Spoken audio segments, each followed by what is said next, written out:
It's the SMX Insider post-race show. We are not done. So much to talk about from round 21 of the SuperMotocross World Championship. This is Pro Motocross from High Point. Those bikes went through a lot today. It was practically a mud race with the way the track looked this morning when practice started at 8 a.m. Had some vestiges of the mud and the ruts later on. Didn't dampen the fan spirits at all. I think they're enjoying some of the spirits here as we get ready for trophies and champagne on the box. Absolutely. It was basically a dry mud race. That's how it is. Yeah. Played out. But you can tell you're looking at some tired athletes right now. It was a tough day for them, and as well as the mechanic and the whole team. They did a lot of guessing. The track was never the same. Each lap it changed out, but one thing that remained the same is that guy in the middle being number one. Yeah, I don't think anyone doubted that Jet Lawrence had heart and determination, but he had everything going his way last year. We've really seen these last 3 weekends that there's heart underneath. It's not just talent. It's not even just the work ethic. Sometimes he's got to grind.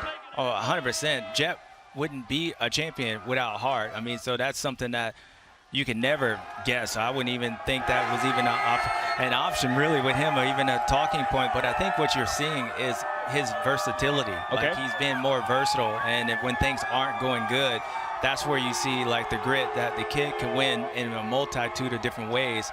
That's what we're seeing this year. And the way last year went, everything worked out so well for him. He was in the right spot. But because of the way last year went, it allows him to have the confidence to build when things aren't going good. He can still some way and found a way to get out there and win, and that's what you're seeing right now. And it's only going to get stronger.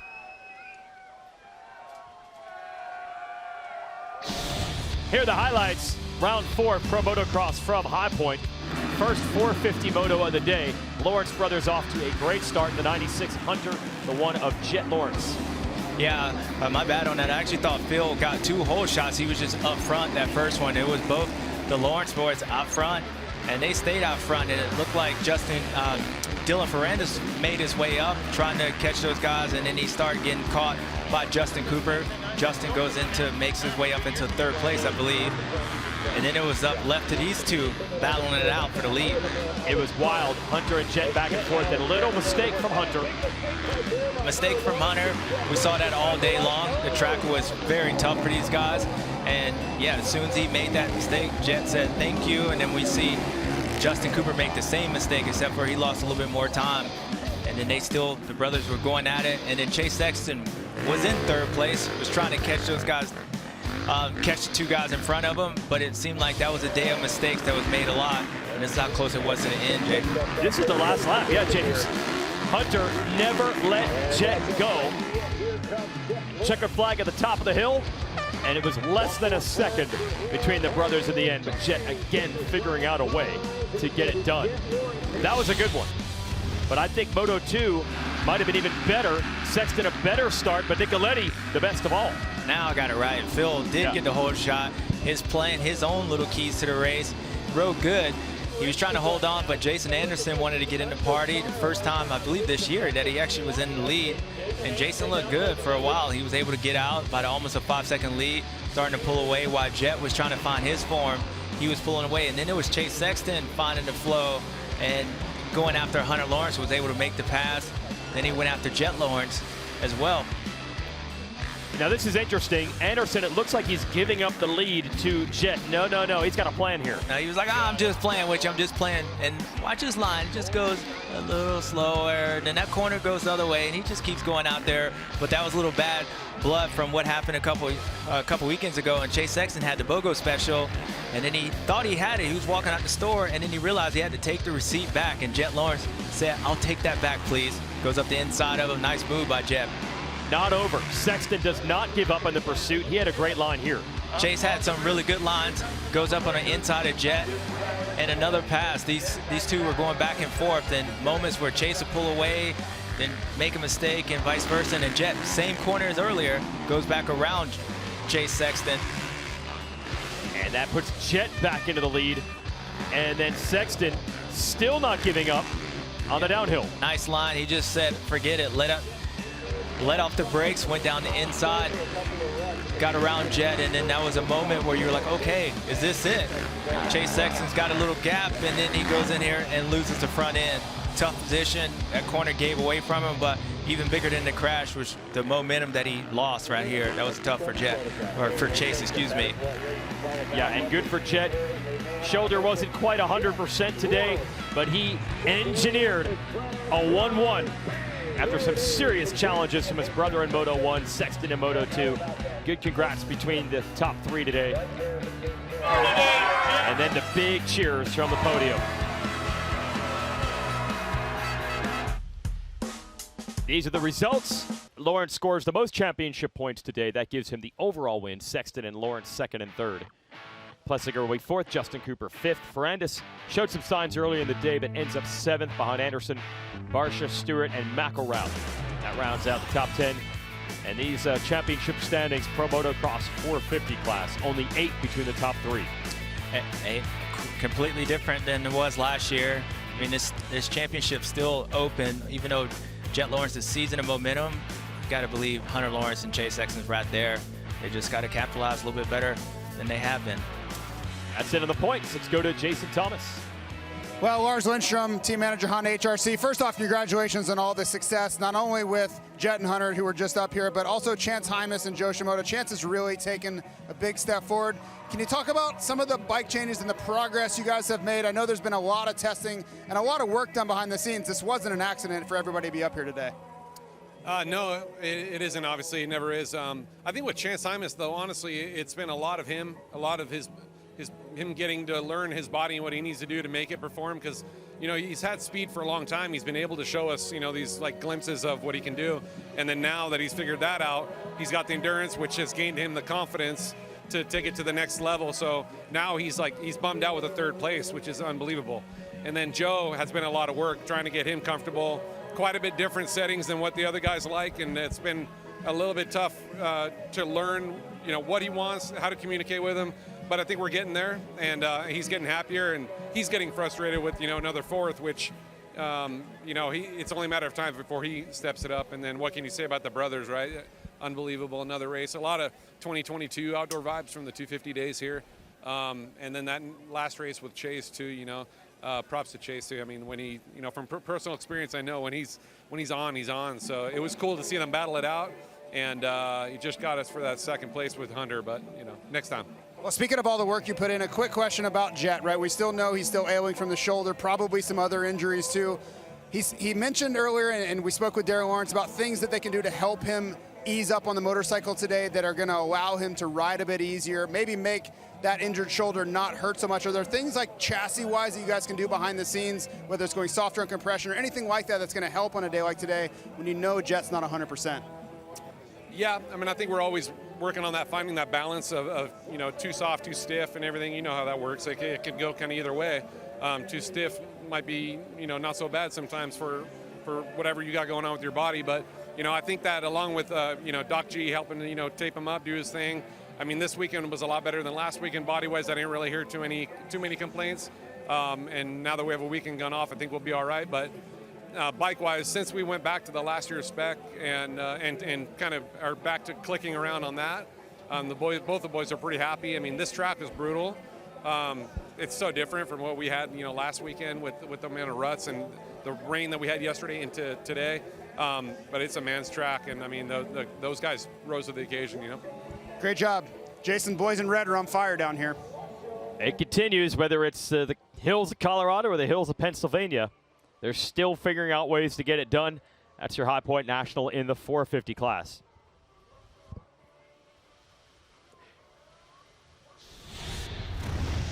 .250 class highlights from High Point. This is wild. Okay, Chance Hymas comes over a bit on Hayden Deegan off the start. Remember that. Good start early on. It's going to be Deegan buried. Keep that in mind. Hymas trying to go for the lead, battling it out with Ty Masterpool. Yeah, great start. And Chance looked good in the beginning part of that race. And as Lars alluded to, just figuring out getting the confidence each lap. After last weekend, you just had to feel like he was going to show up this weekend. And a huge moment by Casey Cochran going down. Big old kicker, almost takes out the flagger right here, and a host of other people stand by. But the race was on. Looked And like Hymas, man, he struggled big time in this section. Masterpool's back around him. Yeah, he struggled, and that wasn't the only time he struggled there. I mean, it was lap after lap, and I think with Chance, he had to change it up, and before he did that, he had Hayden Deegan come from way back, made his way up, passing Chance Hymas for 3rd place, and then you see Joe Shimoda right ahead of him with 2nd place. If you notice that little look back from Hayden, I think that was a little payback from what happened off the start, he believes. And then Deegan powering around Shimoda. Had the power move. Once Hayden got going, he was rolling, and then he was like, well, why not? Tom Masterpool right here goes down the outside. Hayden has some great lines from coming up through the pack. He got to notice all the different lines, and I believe this was the next to last lap. He was able to get around Ty. And that is going to complete 14th on the first lap to the lead for Deegan. Unbelievable. Gets the win. By the numbers, I think that's the 2nd biggest comeback of his career. But winning takes it to another level. Start of Moto 2. A couple of Deegan's teammates in the Star Yamahas collide. They go down, and it is an army of FXR Muck-Off Club MX Yamahas up front. There's the collision again. Bennett and Romano. Yeah, Romano he was the rider who got the whole shot that first moto, and he was up there, and they came together, and you could see Daxton Bennett's caught. And then now you're looking at Hayden Deegan. He was right behind those guys, top 5. And he goes down the first lap, and just like he did the first moto, he had to make his way up. But then it was Tom Vial getting around Mark Finnis for the lead, and it looked like he was going to ride away. Had some speed, and he needed to bounce back. But then in the same corner, or right before where his teammate falls in the next race, he throws away the victory as well. So, Lots of falls in this moto. lots of falls. And then it was Tom Afterpool going for the lead, making his way around Mark Finnis. Looked like he was going to walk away with this thing, and then he goes in this corner right before the finish line, and then he gets cross-run and falls over. Unbelievable. So watch Finnis, the rookie 19-year-old, in the lead again. Now Mark, he's back in the lead. Now it looks like maybe he has a chance, and then he slides out. Kind of look at what happened to Chase Sexton. That's how difficult this track was all day long. Tires set up, really loomed large for a lot of these guys, and a bummer for him. There was Hayden Deegan making his way up. Got around, got close to Tom, and Tom fought for it. There's a lot of feet flying. Superman's going on in this race. And Hayden, that was for 3rd position, I believe it was. Oh yeah, we got more feet flying here as Deegan starts to move forward, and Masterpool rebuilding after the crash. He's on the attack. There's the feet flying for Hymas. Masterpool reclaims the lead. Yeah, and this was at one point where Chance was leading the race, and he started pulling away, but Ty kept sticking around. And then Hayden got around Chance, and then Hayden goes after Tom Masterpool on the last lap, but he couldn't get it done, Jay. He made up 10 seconds in the final 2 laps. He comes up half a bike length short. An amazing charge, but an amazing moment. Mitch Payton, the team owner, 300 wins for his team. He was in tears. He dedicated that to his dad, who he just recently passed. And then Ty Masterpool, what a story. First ever win. Signed by this team 4 weeks ago. Yeah, number 300 on the number plate. Really cool to see that pro circuit team out there, how this year went. But yeah, special story today. Great stories. Hymas will end up on the podium, 3rd overall. Shimoda and Vial, 4th and 5th. Levi Kitchen, 10-9. Not what he wanted today. He loses a lot of ground in the championship for starting it so strong, battling Deegan at round 1.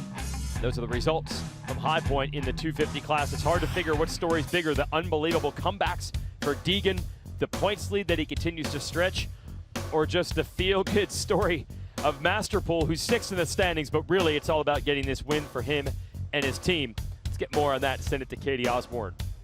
Yeah, if you're Ty Masterpool, Weege, I'm pretty certain that is the story. Ty, where do we begin with all of this? Is this just, I mean, truly a dream come true? Yeah, for sure. I mean, it's been a very rough 3 to 4 years, and yeah, just believed in the team that I had around me and believed in God's timing, and yeah, first off, all the glory to him. But yeah, it's been a gnarly 3 to 4 years, and big thank you to Mitch, the whole pro circuit team, Ian, Dave, my suspended guy, all of them. Yeah, it's a lot more than just me out there, that's for sure. I mean, it takes an army of these guys behind them, and they don't get enough credit. There's a lot more than just them. It's a lot of it. It's definitely not just me out there. So yeah, just big thank you to all of them. Dylan Walker, he kept my head above water the last 3 to 4 years. A lot of people who didn't stop believing in me. My physical trainer, Peter Parker, and just all of them. The list goes on. My mom and dad, and they've been there. And yeah, just it's all starting to sink in a little bit. But yeah, God's good. Pro Circuit's 300th win, Mitch Payton's 300th win, all came down to you, the pressure on you. You were just watching back those highlights and you were like, man, carnage. Can you believe it? Yeah, there's so much stuff going on, and then I had to leave for a while, and then I went down, and then, yeah, it was all over the place. And yeah, I just kept my head down and just kept on charging, and then the base thing, just hard work pays off. You know, it's been, once again, repeat myself, but it's been a rough 3 to 4 years, but just kept my head down and kept on working. Congratulations to you and the team, to Mitch Payton. This has just been, I mean, as you talk about, the dream come true for many of them. It is, Katie. I remember a few years ago watching Ty's mom walking to the pits just looking for someone to maybe haul Ty's bike to the races. And then it was around this race last year at HBI, a new privateer team brought him on board. Oh, listen to this. His fans love it. They brought him on board. They got his bike to the races last year. You started picking up on it about at Thunder round Valley. 3 last year. Thunder Valley. Yeah. And I mean, just thinking about how things change. If you would have said, okay, a few weeks ago, Mitch Payton, Ty Masterpool is going to get your 300th win. What? You wouldn't even think about that. He wasn't even on the team. He wasn't even on the team. So really cool. And man, you talk about just the feel-good stories. It's hard to fathom and believe how things even come out. I mean, this is so cool. And yeah, I think it's just like that fan. We're all happy and excited for Todd. Absolutely. The bigger picture, though, is Deegan came in with 3 in a row in the 250 class. I think you could easily argue that this was actually a bigger sign of domination, even though it's the race he didn't win overall, because he went through he caught the guys in Hangtown Moto 1, but this is a whole nother level of going through the pack. Yeah, I mean, this championship right now, it's Hayden's. I mean, it's Hayden's to lose. I mean, that's why we go racing. We saw how quickly things, no matter how good somebody is, there's always things that can happen. Ask Eli Tomac in that Supercross championship, but Hayden Deegan right now has solidified. He is the man, and I think all the other guys know it. It was a big momentum loss for Tom Vial. I think he had an opportunity at second moto to kind of seize the momentum, whether he wasn't going to win overall, but just kind of get back up there if he was able to win the race. But Hayden shows that he's strong. He shows that he has the speed. He obviously has the determination and the right mindset. It's a big dent in this championship as far as everyone else outside of Hayden Deegan. Yeah, absolutely. But Pro Circuit's just going to try to enjoy the moment. We felt like we had jinxed them. We started talking about win 298, 299, and then 300 a couple of months ago in Supercross. Then anything that could have gone wrong went wrong, but they got the 300 now. Back to Katie. Incredible. And last time I was with Mitch, the tears were in your eyes. Has this whole thing set in yet? You said you're happy now. No, I'm really happy. I mean, that's like I said, like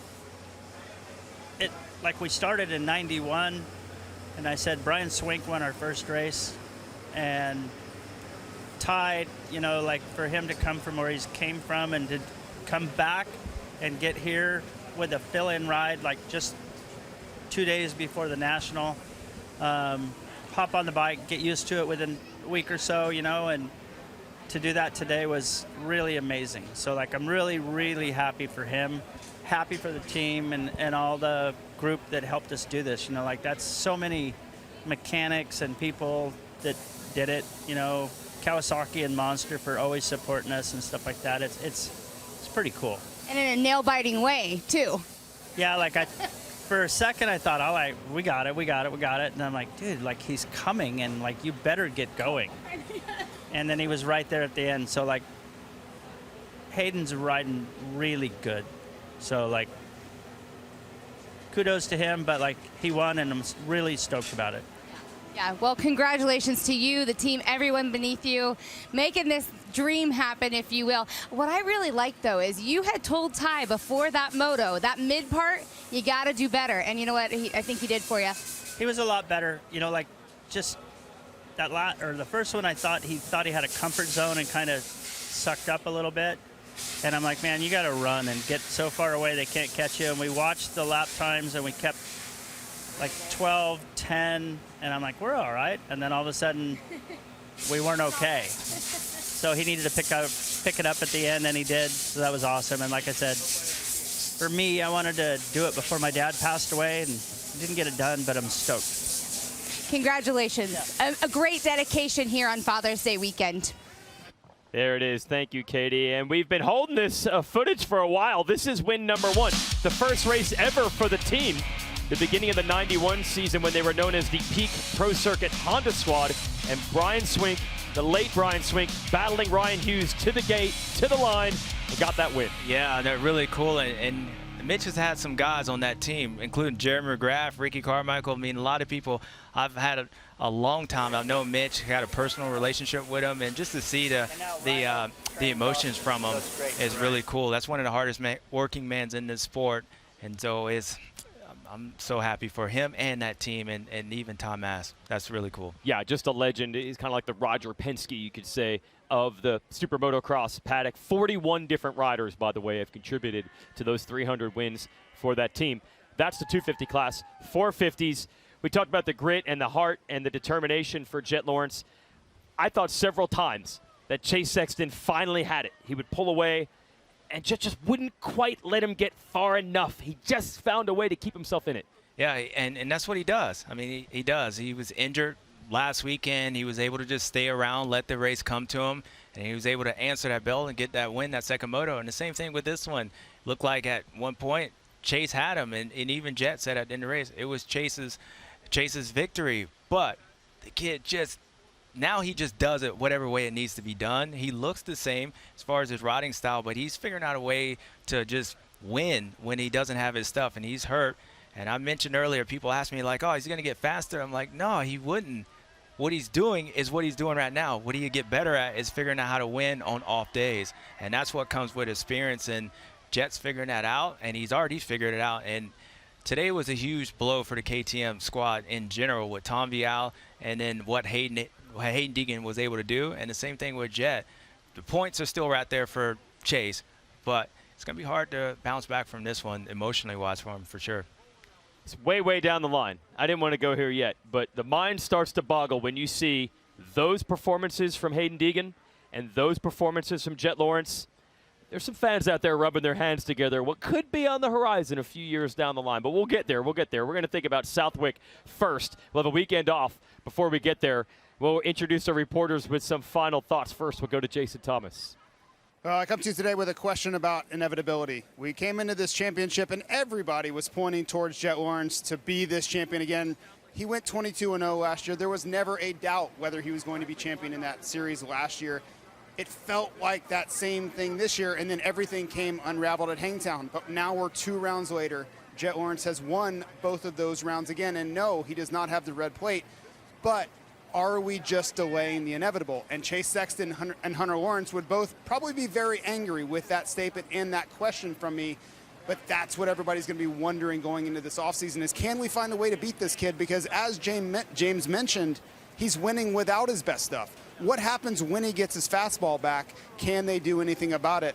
And the 250 class, you guys mentioned, Hayden Deegan is off and running now. We're going into his worst racetrack of the year, a self-proclaimed difficult racetrack for him going into Southwick. He's not the best sand rider in the world, but with a 32-point lead, he doesn't have to be. He can just manage the damage, get through with a decent day, and keep the ball rolling as we go to Redbud, which was really a breakout race for him in 2023. Yeah, JT, I like what you said about him having to manage the damage. But, you know, I think there are some really great takeaways for the other guys in the 250 class. We have Chance Hymas, who is slowly but surely building his confidence on the bike. The team is getting used to it. That team actually telling him that he had a little tunnel vision in that first moto, coming out in the second moto, really being a bit more comfortable. You have Joe Shimoda, who's making sure that bike is kind of starting to fit his vibe and his style. I think there's a lot of great stories that are still happening in the 250 class, and maybe not giving Deegan a run for the money yet, but of course they're right now vying for the wins and they're proving that they can get the job done. And then of course we have the 450 class, and you know, we all want to see Jet healthy. I think everyone's ready for a little bit of that off time just to see what it can be, what he can do when it is time for everyone to line up and everybody is healthy again, hopefully when everyone gets back out on track. Yeah, thanks, Katie. And remember, that wouldn't just mean the riders we saw today. Maybe we get Cooper Webb, Eli Tomac, and the likes of them back in the back half of Pro Motocross to get ready for the SMX playoffs and World Championship. Next Saturday, weekend off, first one of the Pro Motocross leg of the season. We will return on June 29th. Race day live qualifying coverage on Peacock, and racing coverage begins at 1 Eastern. From Southwick, the WIC 338 SMX Video Pass, your place to catch it outside the United States. That is your Parts Unlimited upcoming schedule. really, after Hangtown, I'm like, man, that might be one of the most memorable nationals we've seen in a long time. How do you top this? High Point was pretty darn good. All 4 motos coming down to the wire. Time Master pull, an emotional win for Mitch Payton and the Pro Circuit squad. And Jet Lawrence digging deep to top everyone again in the 450s. But it certainly wasn't easy. Chase Sexton and Hunter Lawrence giving him a run. For James Stewart, Jason Thomas, and Katie Osborne, I'm Jason Wygant saying so long. See you at Southwick in 2 weeks.